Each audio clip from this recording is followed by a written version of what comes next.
Hello, and welcome back to the story. Today we will be making a recap on a 2016 movie titled The Girl on the Train. The story begins with a woman named Rachel who is riding a train home. She narrates how she always wanted to have a different life. Rachel always sits on the same seat of the train twice a day, so she can have a perfect view of her favorite house where a blonde lady is living a perfect life with her perfect husband. The couple are always so sweet and full of love. Rachel wishes to have the same life as them, and she reveals that she used to live 2 doors down from their house. Rachel remembers that it was their first home. She and her husband Tom used to be full of love too. We are then taken back 6 months earlier. The blonde lady's name is Megan. She narrates how she turns from a rebellious teenager, to lover, to gallery manager, to nanny, and to a dirty girl. Megan is talking to her therapist, Dr. Kamal. She says that her current husband wants her to get pregnant, but she does not want to, so her husband convinced her to become a nanny because that might make her want to get pregnant. She says it did not help and she still does not want to have a baby. Back to the present timeline, a woman named Anna is bathing her baby. She tells the baby how much her husband loves her, that he made her breakfast in bed and sang her happy birthday. The nanny enters and it is Megan who helps Anna with the baby. Megan picks up the phone, but it is hung up again. While folding the bedsheet, Megan tells Anna that she got another job, and she will start the next day. Anna got upset because she will be alone tomorrow, but Megan still leaves. Anna's husband arrives and it is Tom, the ex-husband of Rachel. He gives Anna flowers and kisses her. Anna tells her husband that Rachel called the landline 3 times and hung up. She asks him to talk to his ex-wife because she is getting worried, and Tom assures her it would be fine. On the train, Rachel watches Tom and his new family celebrating the birthday of Anna. When she arrives home, she checks her ex-husband's Facebook profile and sees their happy photos. She gets drunk and calls Tom, but her friend Kathy stops her and pours the bottle of alcohol in the sink. She asks Rachel to stop calling her ex-husband and his family. Rachel has been staying with her friend for 2 years already after the divorce. She checks her phone, and we can see that she has made multiple outgoing missed calls to Tom. Before going to sleep, Rachel remembers when she and her husband went to a doctor for IVF because she is having a problem getting pregnant, but it failed. One day while riding the train, Rachel looks at her ideal couple again, but this time, Megan is kissing a different man. Rachel is devastated because the girl just threw away her perfect life. She then gets a bottle of alcohol and pours it on her water bottle. She sits at the park drinking alcohol and remembers the time she opened Tom's laptop and read his erotic emails to Anna, who was their real estate agent, and found out they were having an affair. She breaks down in the bathroom and says that she felt pure rage when she found the blonde lady cheating on her husband. Rachel says that if she could go to the blonde's house, she would pull her hair down to the ground and smash her head all over the floor. The train stops at Megan's neighborhood, and Rachel, who is drunk, gets off and notices a man following her. She walks fast into the woods and later sees a blonde lady walking into a tunnel. Rachel shouts at the lady, and then there is a thud and Rachel blacks out. She wakes up at her friend's house with bloodstains on her clothes and bruises on her head. She finds it hard to remember what happened, and it flashes to her that she approached Megan and pulled down her hair. Rachel attends a support group for alcoholics, and she shares that she gets into trouble when she's drunk and always forgets what she did. She remembers one time when they were having a party at Tom's office. The wife of Tom's boss, Martha, asked Rachel not to put the eggs inside. Rachel screams at her and throws the whole platter of eggs on the wall. Tom tries to calm her, but she slaps him, and at their house, she continues to be violent. The next day, she remembers nothing, so her husband tells her what happened and says that he got fired because of what she did. When Rachel arrives at Kathy's apartment, she saw 2 detectives. Detective Riley asks her where she was on Friday night. She answers that she was at work, and after that, she thought of visiting her ex-husband, so she got off the train but then decided not to go on and just go home. Rachel said she was back at the apartment by 11 p.m., but the detective finds out that she boarded the train at 6 p.m., so she asks Rachel what was she doing in between those hours, and she could not answer. The detective shows the picture of Megan and asks Rachel if she remembers seeing her. She says no and tells them she does not know her. Detective Riley says Megan works for Rachel's ex-husband and she went missing the same night when Rachel got off the train. The detective clarifies what was her work because she got fired for over a year already because of her drinking problem, and Rachel could not answer. After the detectives leave, Rachel suddenly remembers seeing Megan having an affair with another man, so she runs and tells Detective Riley about this. The detective asks how did she know that Megan was cheating even though Rachel does not know her. The neighbors said they saw a drunk woman near Megan's house that night, and Detective Riley says Rachel must have mistaken Megan for Anna. The detective added that Anna reported Rachel's frequent visit to their house uninvited. Rachel is stunned and Detective Riley advises her to stay away from her ex-husband and his family. Flashback to 4 months ago, Megan talks with her therapist again. She says she lies a lot and sleeps around with different men. She touches herself in front of Dr. Kamal and tells her therapist that she thinks about him all the time. Dr. Kamal walks out. Rachel reads the news about Megan, who has gone missing. She decides to go to her house and Anna sees her through the window as she passes by. Megan's husband Scott opens the door and Rachel says she is a friend of hers, so he welcomes her in. She tells him that she saw Megan on their porch with another man on Friday morning and Scott is heartbroken. Scott shows her picture of Megan's therapist and Rachel confirms he's the one she saw. Flashback to 2 months ago, Megan is being nailed by a mystery man in the woods. When she goes home, Scott jumps and assaults her. We then see Megan crying while talking to Dr. Kamal, saying her husband is abusive. Scott wants her to get pregnant and they always fight about it. She hugs and kisses Dr. Kamal, but the therapist stops her because he's afraid he would lose his practice and she get mad.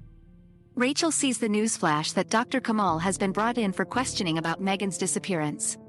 She receives a message from Scott saying he wants to meet with her. When she asks him what's wrong, he says Dr. Kamal has been released because there was not enough evidence. And he is worried because the therapist revealed that Scott is an abusive husband to Megan and now the police think that he is the suspect. Rachel tries to console him, but Scott suddenly gets enraged and she gets scared. Rachel goes to Dr. Kamal and asks help for recovering her memories. She tells him about her blackouts when she gets drunk. The therapist asks when did she start drinking heavily and she says it was at the time when she could not get pregnant, and Rachel starts to cry. Anna goes to the police to report Rachel, who has been calling her husband 12 times a day. The detective says they are all from an unknown number and she does not know what they are saying to each other. Anna then says that Rachel is hanging around Scott's house, but Detective Riley says she is aware, and it does not add up to anything. The detective then asks Anna if her husband really does not want to stay in touch with his ex-wife, suggesting that he is hiding something. When she's back at home, Anna tries to open her husband's laptop using different passwords but fails. Tom arrives and she quickly moves back to the couch. One night, Scott goes to Rachel's apartment. He says he does not know where to go because the reporters are in his yard. He found out from the detective that Megan is pregnant, and she told her therapist but not her husband. Scott says he always wanted a family, but they always fought about it because Megan does not want a baby. Flashback to 1 month ago, Megan goes to her therapist late at night. She confesses that she got pregnant at 17 and she loved the baby very much. One day, she gets in the tub and puts the baby in her chest. She accidentally fell asleep, and the baby fell and drowned. Megan blamed herself for what happened, and her boyfriend left her. She cries and hugs Dr. Kamal. While riding the train, Rachel sees the news that Megan's body has been found and the investigation is now being called a homicide. Anna tells her husband that she missed being the mistress and asks Tom if he enjoyed cheating with Rachel before. Tom tells her not to talk about Rachel. Anna says she saw her at Scott's house and says maybe it was Rachel who put down Megan. Tom says she did not do it. Rachel is just a sad person, and she is harmless. When Rachel arrives home, she is surprised to see Scott inside. He says he found out from Detective Riley that he is not the father of Megan's child, and neither is her therapist. He yells at Rachel to sit down, and she is scared. Scott says he also found out that Rachel did not actually know Megan. She says she was just trying to help, and Scott throws his bottle to the wall. He asks why is she seeing Dr. Kamal, and before she can explain, Scott assaults her and calls her a liar. Rachel begs for her life and Scott leaves her. Rachel rushes to the police station to report that she was assaulted by Scott. Detective Riley says she knows Scott is staying overnight at her apartment and says maybe they have an affair, that's why she put down Megan. Rachel says it is not true. The detective reminds her that she was seen in the area that night and there are several unaccounted hours that she could not explain. Rachel leans back and says that it was Scott who put down his wife, but Detective Riley says Scott did not because surveillance footage caught him drinking in a sports bar that night. The detective says she is lying and asks her what happened. Rachel says she doesn't know and runs away. Flashback to Friday morning, Megan is in their house crying and Dr. Kamal consoles and hugs her. Rachel, who was on the train at that time, sees them kissing on the porch. Dr. Kamal tells Megan that she and her baby will be fine. Rachel later remembers the time she saw Megan cheating and how she wanted to pull her hair down and smash her head to the floor. Rachel is starting to think that she must be the one who murdered Megan, so she leaves Kath's apartment. On the train, she finds the wife of Tom's former boss Martha and she approaches her. Rachel apologizes for what she has done before. Martha is confused about what she is apologizing for, and Rachel says sorry for screaming at her and throwing the eggs. She says she blacked out and forgot what happened, but Tom tells her what she did and said that he got fired because of how she behaved. Martha tells her she did nothing wrong. She got drunk, so Martha brought her to the guest bedroom where she took a nap. Martha says Tom got fired because he is sleeping around with everybody in the office. Rachel now realizes that Tom made up the stories. After that party, Tom pushed her on the street and left her. And in their house, it was Tom who smashed the mirror. Anna is still trying to open Tom's laptop. She gives up, and while putting the laptop back to the bag, she finds a cell phone.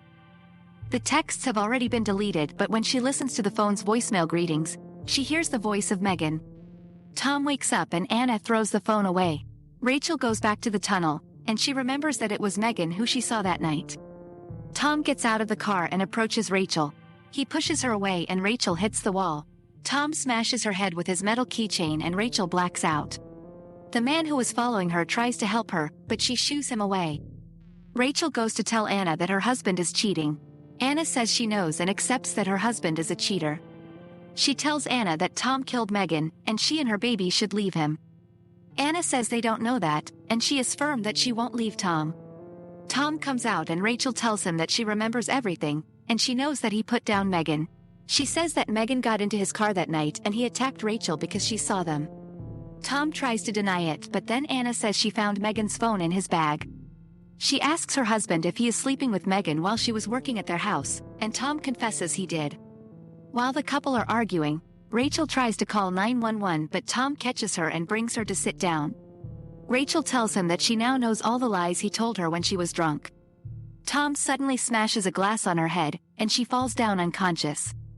Flashback to Friday night. Tom drives Megan into the woods.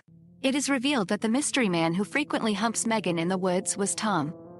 Megan tells Tom that she is pregnant and there is a chance he is the father. He tells her to get an abortion because he does not need another kid, especially with her.